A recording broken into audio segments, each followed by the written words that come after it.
All right, everyone. Welcome to today's episode.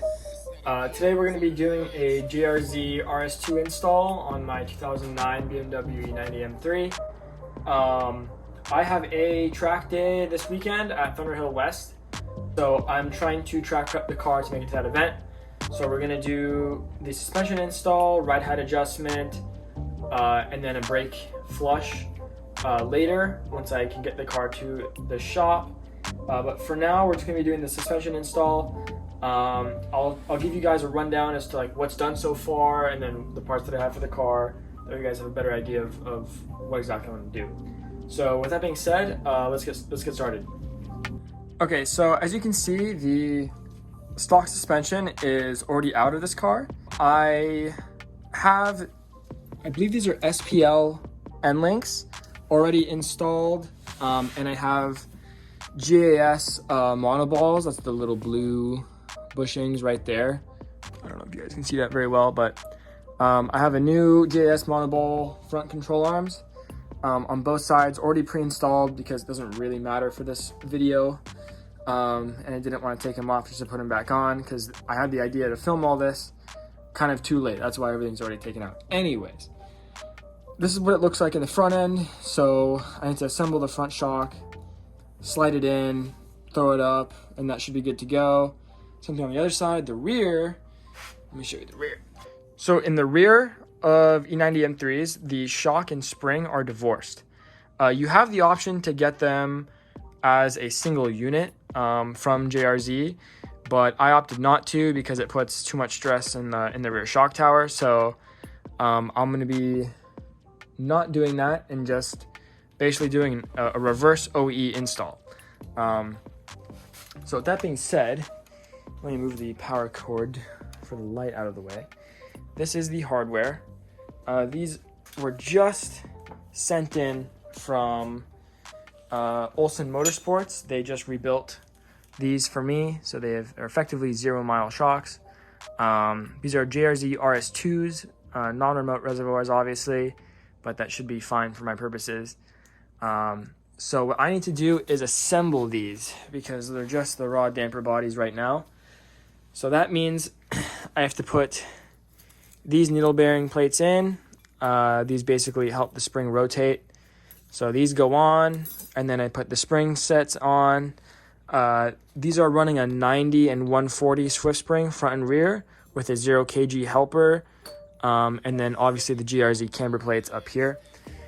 In the rear, we have the JRZ spring perches. These are the non-floating ones, I believe, which is fine. And then here's the 140 rear springs. Pretty simple, nothing too crazy about it. So yeah, I guess let's get started. Let me set the camera up so I can start throwing these together. I'm gonna do the fronts first. Okay, so the first thing we're gonna do is throw together one of the fronts. So we're gonna move this back a tad, and then here's the shin stack. This is just a roller bearing, as you can see. Just a bunch of needle bearings on a little plate, and it's sandwiched between two of these guys. So this just slides right on,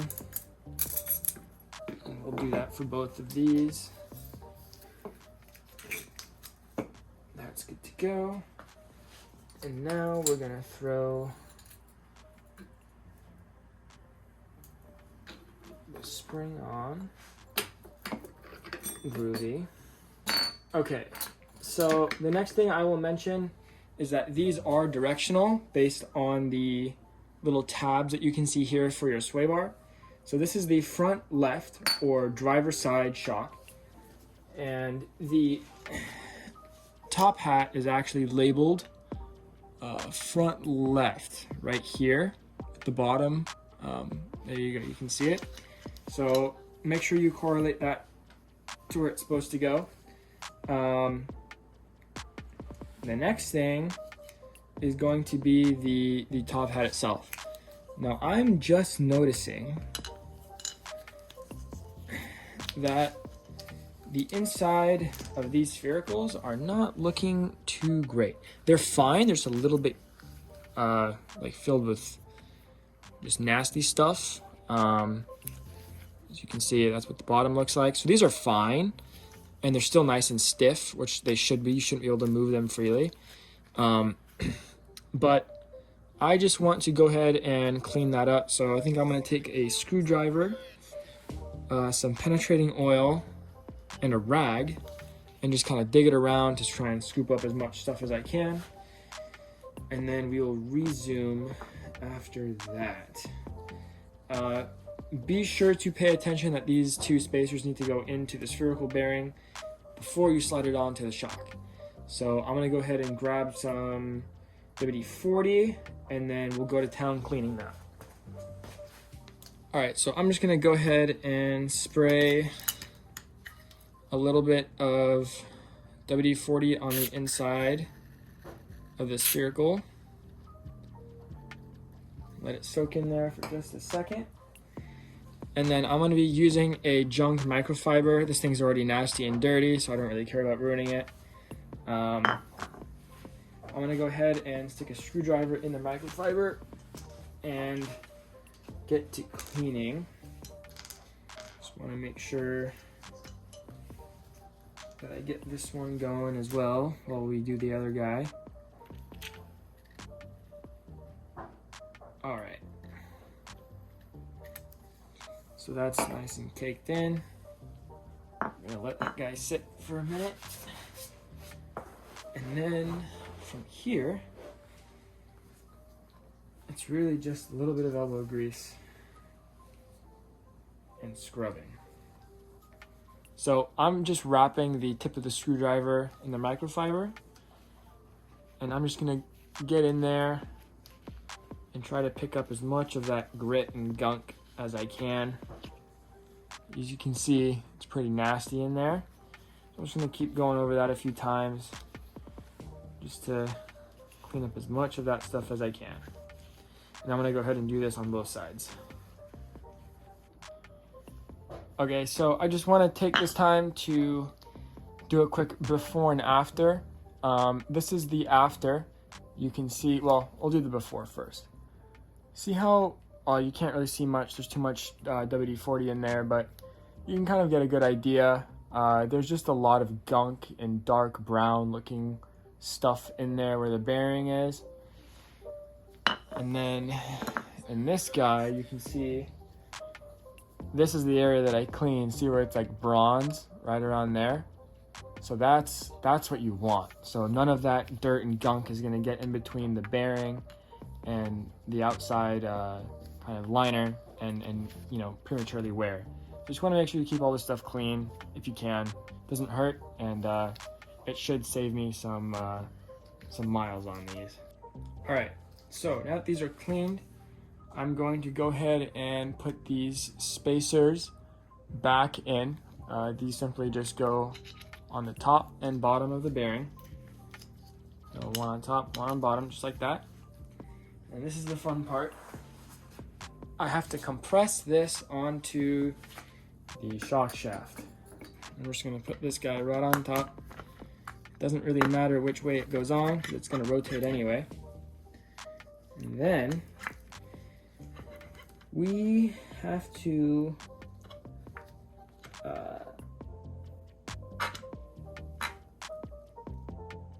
well, first of all, I have realized that I don't have a bump stop, and that's not good. Okay, so I've just been contemplating for the last like 30 minutes or so what I'm gonna do about this situation, because when I received these, they never had a bump stop, which is not normal. Usually shocks have bump stops.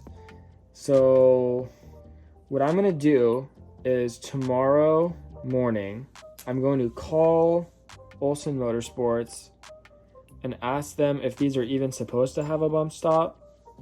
And if they are, I need to order a set, which is kind of a problem because I have a track day on Saturday, which means I have to leave on Friday night. and tomorrow's Thursday, so there's no way that they can get them here on time.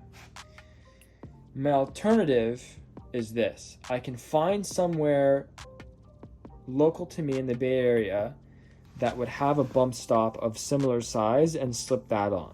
The third option is run it without a bump stop and hope for the best. Usually that's strongly not advised, and I know they're going to tell me this when I call them tomorrow, but when you run a shock without a bump stop, you're basically exceeding the compression travel that the shock was designed for, so you can risk blowing out seals.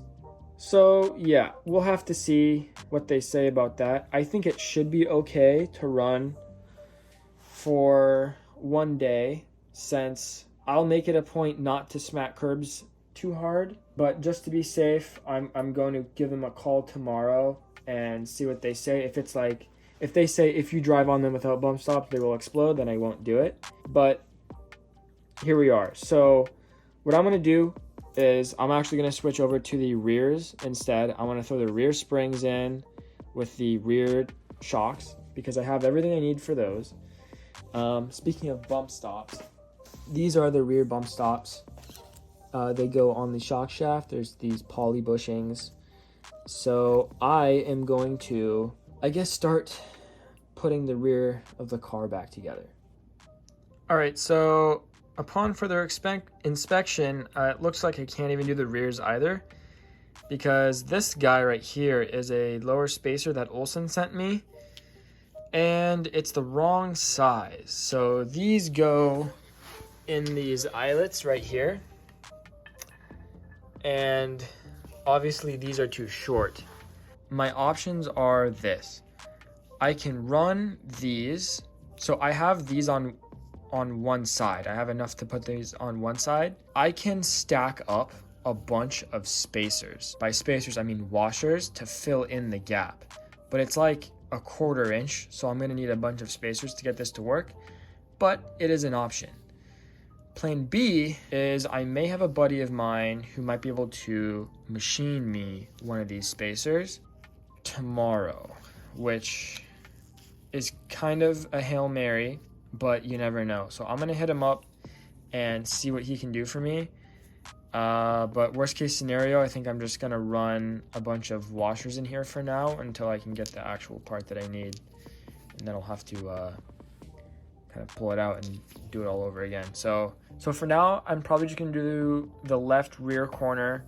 I just want to kind of get one side started at least, just get as much done as possible, since I'm gonna need as much time tomorrow to sort out everything else as I can. I'm gonna get started on throwing in one corner and then we'll go from there. All right, guys, so I managed to get the left rear corner in. Everything's together and good to go. My alignment appointment is at 4 o'clock. So I have 2 hours to put the rest of the 3 corners in and then get the car on the ground, clean up, and get out of here, which I think is doable, but I don't think I'll be able to film everything. So to put it simply, all I'm doing in the front is sliding this blue cup into this knuckle right here, and then hooking up the sway bar and then screwing it on through the top. So it's not that hard to do. If anyone was wondering, that's kind of how it works. I did call Olsen Motorsports and they aren't sure if I'm supposed to have a bump stop, but I did some research online and it doesn't look like the RS2s for this car need a bump stop.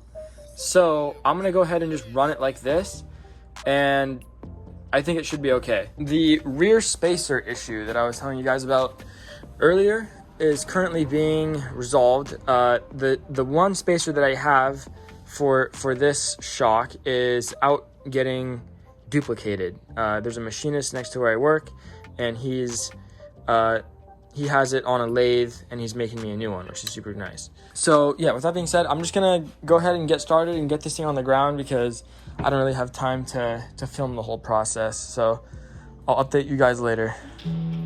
Got the sauce, bitch.